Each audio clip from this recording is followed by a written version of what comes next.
I guess I'm the poster child for the laws that these guys are trying to help out with. I was in 2012, May, I was audited. It was a sales tax, use tax, and withholding tax, and I didn't think too much of it. Didn't hear anything back. I just got the letter, and then it was about mid-October. I had an auditor call me and say, "We're going to come in and audit you."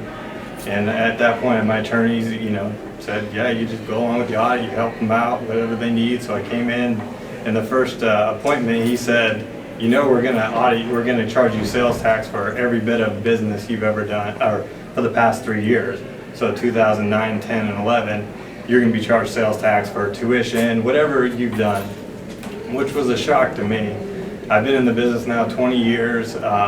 No one that I knew of was charging sales tax in our industry. So that came out of the blue, and at that point, I had fear set in for my business. 3 years of tax that was never collected, never knew I had to collect. Talked to my attorney, I talked to the accountants, no one knew. They said you're a service business, so no one knew that this was taxable. Then we go back and forth. I talked to the auditor's boss, and he said, "Well, maybe we're in a gray area trying to figure something out." So fast forward later, I am now being charged a hefty sum. His comment was this was his biggest audit he's ever done. So it's an amount of money that's too much for a small business to pay. I mean, it can ruin my business. Kept to it, and at this point, we're still, I guess we're looking towards a administration hearing. They don't want to compromise. I'll tell you, in 2013, I collected all sales tax. I became compliant, and I paid sales tax ever since then. I actually was nice enough to have them put 2012 in the audit, because I said, "Hey, you came to me in May and you said I owed money for 2012, and you might as well put that in the audit, because I didn't collect anything for 2012. Here come November, and you're just going to audit for me that later." So here I am, stuck with a bill for 4 years and trying to run a business, and hopefully everything works out, in the end. I don't know. But I appreciate everything these guys have done, because I'm on the front line, and it really, it's not fun. It's stressful. This is an unfair practice, and many of these businesses don't even know that they were required to collect the taxes. No notification has ever been put out. This is simply just unfair and bad business practice, and it hurts small businesses. So this year, myself and a number of legislators have filed multiple bills to address this concern, and I'm glad that a number of them are here working with me on this issue today.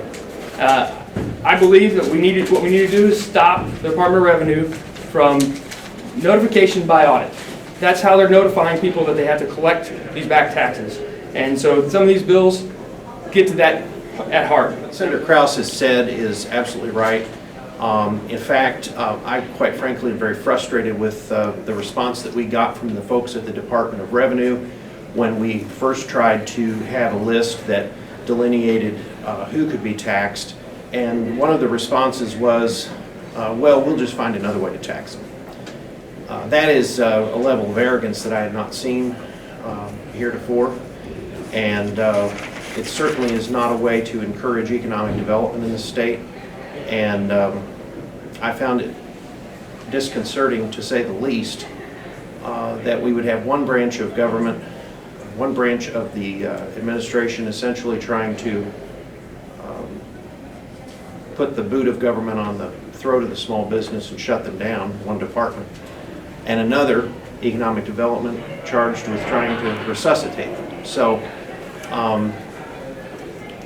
it's counterproductive, certainly, to say the least. I think it sheds a light on the even broader issue of how complicated it can be to be a small business person and have to be tasked with the overwhelming responsibility of understanding 26 volumes of Missouri statutes.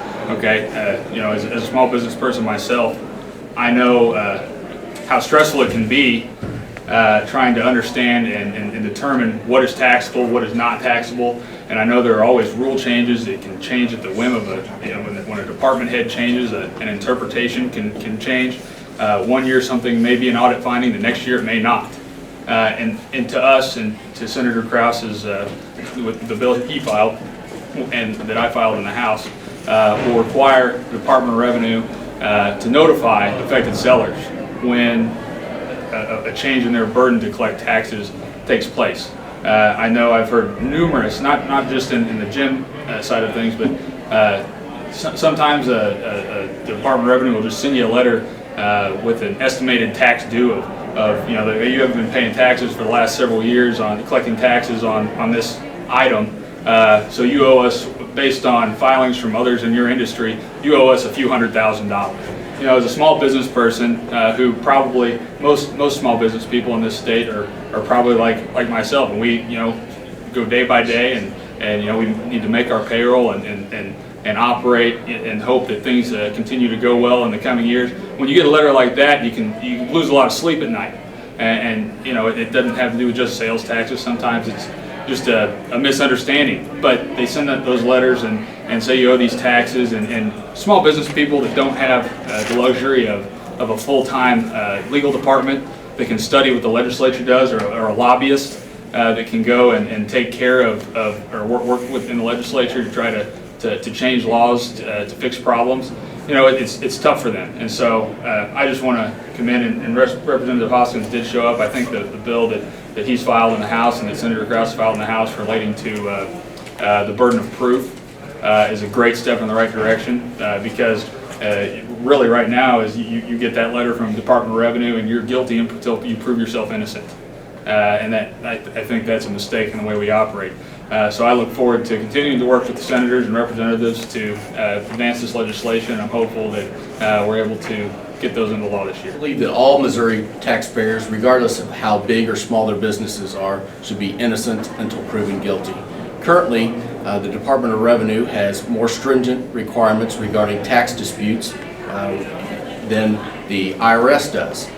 The IRS believes that if you are the burden of proof in tax disputes is on the IRS to prove that. However, in Missouri, with some of our larger businesses, the burden of proof with the Department of Revenue is on that particular business. Well, that can be very devastating to that business if Department of Revenue sends a letter to that business and says that, yes, you have to prove that you did this without any forewarning or without any evidence to say that they actually may be innocent or may be guilty. So House Bill 1455, I think, is a definite step in the right direction. We need to continue to rein in the power from the Department of Revenue and help put all our businesses on the same level playing field. Missouri Chamber of Commerce and Industry is very concerned about the recent actions of the Department of Revenue, and we have worked with the legislature in order to try to move forward the legislation that you're hearing about today. And